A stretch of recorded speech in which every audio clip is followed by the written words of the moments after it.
नमस्ते भारत। समय है राज कुंद्रा और राज कुंद्रा के पोर्नोग्राफिक धंधे की एक बहुत घिनौनी लेकिन कड़वी सच्चाई आप सब लोगों को बताने की। समय है शिल्पा शेट्टी का एक जो फैसला उनका बाहर आया है उसके बारे में बात करने की, उसको डिकोड करने की। निवेदन वीडियो को अंत तक देखिएगा क्योंकि जो बात मैं राज कुंद्रा के बारे में आज करने वाली हूँ, जो घिनौना सच आप लोगों को बताने वाली हूँ, बहुत चौंकाने वाला है, दर्दनाक है, दुखदाई है और वो जताता और दर्शाता है कि किस प्रकार से इतने गंदे धंधे को अपने ऐशो आराम के जीवन के लिए, अपने पैसे कमाने के लिए राज कुंद्रा इस्तेमाल कर रहा था। पॉइंट ऑफ व्यू कमेंट के माध्यम से मुझ तक पहुंचाइएगा। जिन लोगों ने चैनल नहीं सब्सक्राइब किया है वो जरूर कर लीजिएगा। नंदिता दत्ता नामक एक एक्टर बोल लीजिए, मॉडल बोल लीजिए, वो हैं जिनका निकनेम नैन्सी भाभी है। नंदिता दत्ता उर्फ नैन्सी भाभी राइट हैंड राज कुंद्रा की बनी हुई थी और पोर्नोग्राफिक इस धंधे में उनकी मदद कर रही थी। नैन्सी भाभी नंदिता को इसलिए बुलाते थे क्योंकि वो इस नाम से हॉटशॉट नामक जो ऐप है, जो राज कुंद्रा का ऐप है, जिसको कैनरन नामक कंपनी यूके से चलाती है, उसमें न्यूड पोर्नोग्राफी वाला काम किया करती थी। और जब फरवरी में उमेश कामत की और गहना वशिष्ठ की गिरफ्तारी हुई तो ये बोरिया बुस्तरा लेकर के मुंबई से कोलकाता भाग गई। नया ऐप नंदिता दत्ता ने बनाया, यानी कि नैन्सी भाभी ने बनाया और नया बिजनेस पार्टनर ढूंढ करके वहां पर पोर्नोग्राफी का धंधा करने लगी। राज कुंद्रा की जो मॉडस ऑपरेंडाई थी वो बहुत ही खतरनाक थी। वो इन सारे लोगों के माध्यम से, नंदिता, गहना, इन सब लोगों के माध्यम से भोली भाली लड़कियों को अपने जाल में फंसाया करते थे। नंदिता दत्ता जो फाइनेंशियली डिस्ट्रेस्ड लड़कियां या मॉडल या एक्टर्स हुआ करती थी, पहले उनको गुमराह किया जाता था एरोटिका एडल्ट कंटेंट के बारे में, उसके बाद उनको इस पूरे पोर्नोग्राफी के धंधे में फंसाया जाता था। उसके बाद जब वो रिटालिएट करती थी तो उनको ब्लैकमेल किया जाता था, धमकाया जाता था और फिर ये काम कंटिन्यू कराया जाता था। और ये सारे का सारा काम जब वो किसी व्हाट्सएप चैट या लाइव चैट पर किया करती थी तो राज कुंद्रा अपेरेंटली ये सारा तमाशा चुपचाप मूक दर्शक बन करके देखा करता था। अब आप सोचिए कि राज कुंद्रा क्या वाकई माफ़ी के लायक है या फिर जेल की सलाखों से बाहर निकलने के लायक है। शिल्पा शेट्टी कितना भी बोल लें कि मेरा पति शरीफ है, लेकिन उनका पति शरीफ नहीं है और आई एम श्योर अंदर ही अंदर वो भी ये जानती है, क्योंकि अगर करोड़ों रुपए घर में आ रहे हैं तो वो खुद इतने सारी जगह में डायरेक्टर रही हैं, उनको शायद जानकारी होनी बहुत ज़रूरी है। अब ये जो पूरा पोर्नोग्राफी का धंधा वियान इंडस्ट्रीज के ऑफिस से चल रहा था मुंबई से, इसके तार सिर्फ मुंबई में नहीं थे।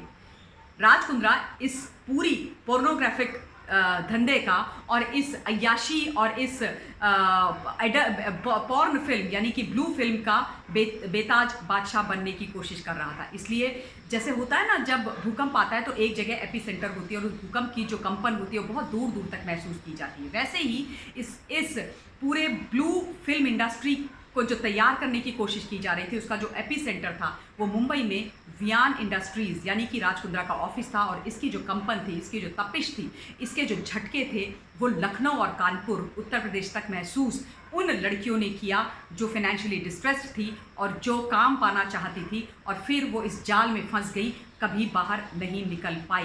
तो ये बड़ा ही सोचा समझा जाल बुना गया था राज कुंद्रा एंड गैंग के द्वारा, जिसमें नंदिता दत्ता ने बड़ा साफ और सटीक तरीके से राज कुंद्रा का साथ दिया। लेकिन उसके बाद अब वो खुद भी जेल की सलाखों के पीछे हैं।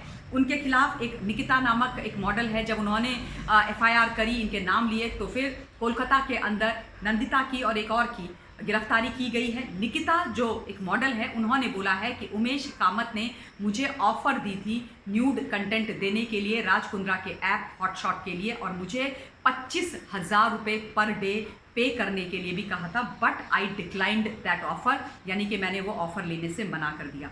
अब शिल्पा शेट्टी कुंद्रा, आप लोगों को मालूम है, आदरणीय हाईकोर्ट में गई थी 29 मीडिया हाउसेस के खिलाफ और 25 करोड़ का उन्होंने डिफेमेशन सूट किया था, उस पर उनको मुंह की खानी पड़ी। आज उन्होंने सभी लोगों के लिए एक संदेश अपने ट्विटर हैंडल के माध्यम से जारी किया है और उन्होंने बोला है कि मेरा मीडिया ट्रायल ना किया जाए और अपना बयान उन्होंने जारी किया है। उन्होंने लिखा है अपने बयान में कि भाई मैं पिछले कुछ हफ्तों से बहुत मुश्किलों के दौर से गुजर रही हूँ, कई अफवाहें उड़ाई जा रही हैं, हम पर कई आरोप लगाए जा रहे हैं और कई बातें कही जा रही हैं। मेरे लिए ही नहीं, मेरे परिवार के लिए कही जा रही है, मेरे परिवार को भी ट्रोल किया जा रहा है, हम पर सवाल उठाए जा रहे हैं, पर मेरा इन सब में स्टैंड यही है कि मैंने अभी तक कुछ नहीं कहा और मैं आगे भी चुप ही रहने वाली हूँ। मेरे नाम पर झूठी बातें ना बनाएं, यानी कि मैं अब तक भी चुप हूँ और आगे भी चुप रहूँगी। मेरे नाम पर झूठी बातें मीडिया ना बनाए। हालांकि हाईकोर्ट बोल चुका है कि कोई बात झूठी नहीं है। सूत्रों के हवाले से पुलिस महकमे से जो बातें निकल करके आ रही हैं उस पर मीडिया रिपोर्टिंग कर रही है, ऑब्वियसली वो लोग करेंगे। उन्होंने कहा कि एक सेलिब्रिटी होने के नाते मेरी ये फिलॉसफी जीवन में रही है कि कभी शिकायत मत करो और कभी सफाई मत दो, यानी कि आपके साथ जो भी गुजर रहा है उस पर शिकायत भी मत करो और सफाई भी मत दो। अब यहाँ पर इनकी हिपोक्रेसी साफ दिखाई दे रही है। शिकायत मत करो, सफाई मत दो, अगर एज अ सेलिब्रिटी आपका मूल मंत्र रहा है, आपकी फिलॉसफी रही है, तो फिर भाई आप क्यों 29 मीडिया हाउसेस के खिलाफ डिफेमेशन सूट लेकर के हाई कोर्ट में चली गई? क्यों आपने इतनी बड़ी शिकायत कर दी? एक तरफ आप कहती है कि मैं ऐसी हूं, दूसरी तरफ आप चली जाती हैं हाई कोर्ट में 29 मीडिया हाउसेस के ऊपर 25 करोड़ रुपए का दावा ठोकने के लिए। तो इतना मतलब इनकी बातों में इतना विरोधाभास है और इतनी दोहरी तरीके की ये बात कर रही हैं कि अब आप बताइए इन पर क्या ही टिप्पणी की जाए। अपनी बात को ये अपने आप ही काट रही हैं। कह रही हैं कि मुझे भारत के न्याय व्यवस्था पर, न्यायालय पर पूरा भरोसा है और क्या कहते हैं, हम लोग कानूनी मदद ले रहे हैं। लेकिन तब तक मैं आपसे निवेदन करती हूँ, खासकर एक माँ के तौर पर, कि हमारे बच्चों के खातिर हमारे परिवार की प्राइवेसी का सम्मान कीजिए। साथ ही मैं निवेदन करती हूँ कि आधी अधूरी जानकारी के बिना सच जाने कमेंट करना बंद कीजिए।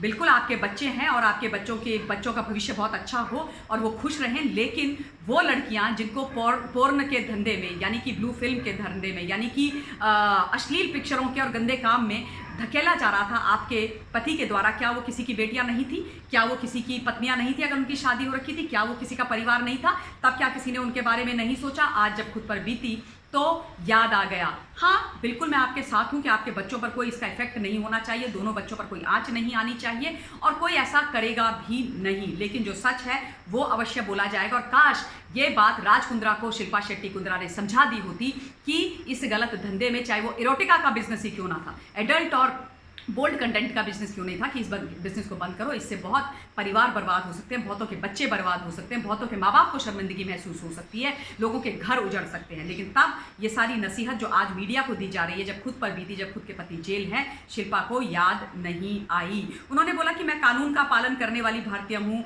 और मैं पिछले 29 साल से काम कर रही हूँ। बिल्कुल सही बात है, 29 साल से काम कर रहे हैं। तभी तो प्रश्न चिन्ह ये है कि आपके हस्बैंड अगर पोर्नोग्राफिक कंटेंट प्रोड्यूस और डिस्ट्रीब्यूट कर रहे थे तो आपको क्यों नहीं पता चला, कैसे नहीं पता चला? ये बहुत बड़ी बात है और ये प्रश्न तो शिल्पा जी लगातार पूछा जाएगा, वेदर यू लाइक इट और यू डोंट लाइक इट। और वो कह रही है कि भाई हमें अकेला छोड़ दें और हमें मीडिया ट्रायल की जरूरत नहीं है। अब यहाँ पर भी मुझे ना इन लोगों की हिपोक्रेसी बड़ी अजीब लगती है। जब मीडिया वाले या पेपराजी इनके आगे पीछे इनके जिम और एयरपोर्ट और पता नहीं कौन कौन से लुक के लिए भागती है, तब इनको बड़ा पसंद आता है। जब इनके बाहर खड़े होकर इनकी फोटोज क्लिक की जाती है, मीडिया बाइट के लिए भागती है किलोमीटर दूर तक, तब इनको बड़ा अच्छा लगता है। अगर ये कहीं पर जाते हैं किसी शहर में अपने फिल्म या अपने किसी प्रोग्राम के प्रमोशन के लिए, तब मीडिया खड़ी रहती है, तब इनको बड़ा अच्छा लगता है। लेकिन आज जब इनके पति इतने बड़े कांड करके जेल की सलाखों के पीछे और तब बात की जा रही है, सच्चाई खुद करके निकाली जा रही है, तो कह रहे हैं कि मेरे परिवार को अकेला छोड़ दो और हमें मीडिया ट्रायल की जरूरत नहीं है। अब मैं चाहती हूं कि आप लोग अपना पॉइंट ऑफ व्यू इन दोनों पॉइंट्स पर मुझ तक पहुंचाइए। मैं अपनी वाणी को विराम देना चाहती हूं। अगले वीडियो के माध्यम से जल्द आप लोगों के बीच में हाजिर होंगी। Till then stay safe, stay blessed and जय हिंद।